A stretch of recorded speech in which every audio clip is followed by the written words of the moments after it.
Sahabat Hikmah, tindakan tak terpuji dilakukan dua kelompok pelajar yang masih duduk di bangku sekolah dasar. Mereka terlibat aksi tawuran memakai senjata tajam. Kejadian ini terjadi di sebuah lahan kosong di Kecamatan Cicuru, Kabupaten Sukabumi, Jawa Barat. Dua kelompok pelajar SD yang tawuran adalah para pelajar kelas 5 dan 6 dari dua sekolah yang berbeda. Pihak sekolah kemudian memanggil para siswa berikut orang tuanya. Dari keterangan siswa diketahui tawuran terjadi akibat adanya perselisihan di aplikasi pesan singkat. Sementara itu, dua kelompok pelajar SMP di kota Sukabumi, Jawa Barat juga terlibat tawuran. Dalam video amatir yang direkam warga, terlihat sekelompok pelajar tiba-tiba menyerang pelajar lain yang berada di lokasi tersebut. Warga yang geram langsung membubarkan aksi tawuran tersebut. Dalam tawuran itu, salah seorang siswa mengalami luka-luka karena dikeroyok pelajar lain. Tawuran bermula saat sekelompok pelajar yang menaiki angkutan kota tiba-tiba turun dan mengincar pelajar lainnya yang sedang berada di kawasan tersebut. Salah seorang pelajar sempat diamankan oleh sejumlah pedagang. Pasca sekolah tatap muka digelar, tawuran antar kedua kelompok pelajar di kota Sukabumi sering terjadi. Para pemirsa Net TV yang saya cintai, lagi-lagi sebuah tayangan yang sungguh membuat kita jadi prihatin. Anak-anak kita di level SMP ataupun SMA melakukan tawuran. Bukankah kewajiban sebagai seorang pelajar adalah menuntut ilmu? Gunakan kesempatan itu, karena masa muda datang cuma satu kali. Dia nggak bisa kembali seperti awal. Dia akan terlewat. Kalau dilewati dengan mengisi hal-hal yang tidak bermanfaat, maka akan menimbulkan penyesalan di kemudian hari. Kewajiban kalian, anak-anak saya para pelajar, adalah menuntut ilmu. Mempersiapkan bekal kalian untuk 20-30 tahun yang akan datang. Karena tongkat estafet yang dari kami ini akan kami serahkan ke pundak kalian. Maka kewajiban mempersiapkan diri dengan membekali ilmu dan keterampilan. Dalam Islam, menuntut ilmu hukumnya wajib. Orang yang memiliki ilmu, Allah angkat derajatnya lebih tinggi dari yang lain. Derajat orang berilmu berbeda dengan derajat orang biasa. Allah tempatkan lebih tinggi derajatnya daripada orang-orang yang biasa. Bahkan bukan cuma itu, saudara. Saya teringat dengan sebuah kisah yang dialami oleh junjungan kita baginda Nabi besar Muhammad SAW.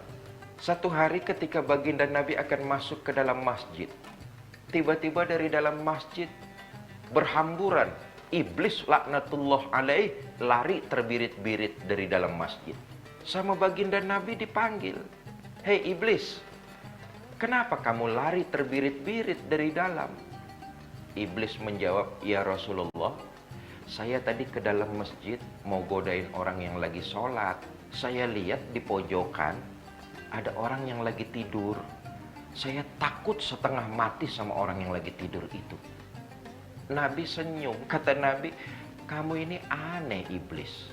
Sama orang yang lagi sholat, kamu berani. Sementara sama orang yang lagi tidur, kamu takut." Iblis kemudian menjawab, "Ya Rasulullah, yang lagi sholat itu orang bodoh. Sementara yang lagi tidur itu orang yang berilmu. Menggoda orang yang bodoh gampang sekali ya Rasul.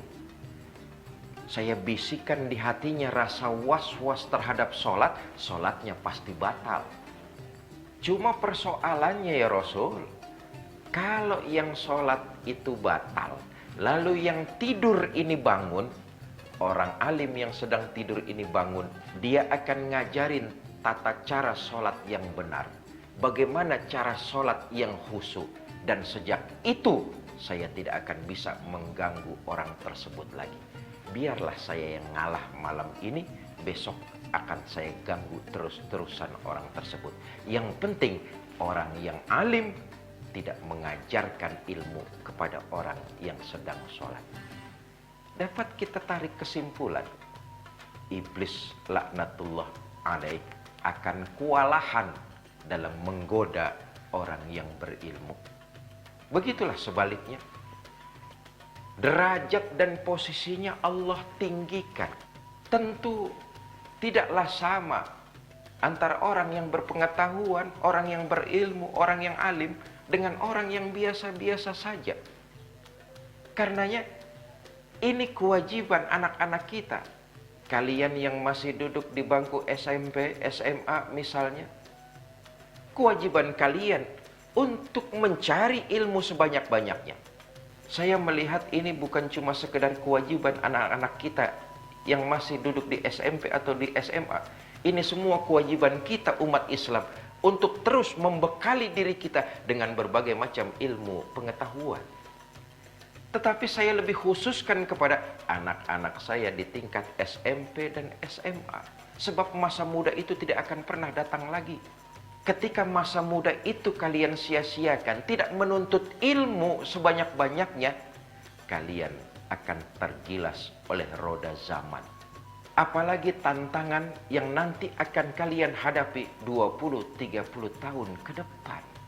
Kalau kalian hidupnya berleha-leha, santai, apalagi kemudian diisi dengan berbagai macam tindak kriminal, menyia-nyiakan waktu, tawuran ke sana ke sini, tidak ada hal-hal yang bermanfaat, penyesalan akan lahir di kemudian hari dan waktu tidak akan bisa kembali lagi.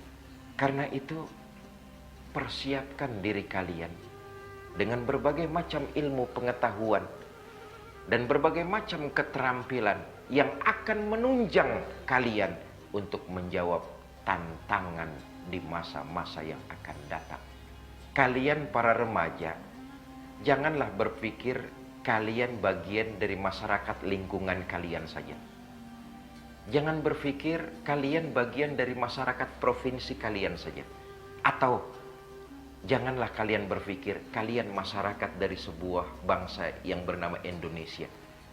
Tapi kalian menjadi bagian dari masyarakat dunia yang tingkat persaingannya, tingkat kompetisinya semakin hari akan semakin bertambah berat. Kalau kalian tidak mempersiapkan diri dengan berbagai macam ilmu dan keterampilan, wallahu a'lam, kalian tidak akan bisa menjawab era globalisasi yang akan datang. Ini saja yang dapat saya sampaikan. Mudah-mudahan ada manfaatnya. Terima kasih atas segala perhatian. Mohon maaf atas segala kekurangan. Wallahul muwafiq ila aqwamit thoriq. Assalamualaikum warahmatullahi wabarakatuh.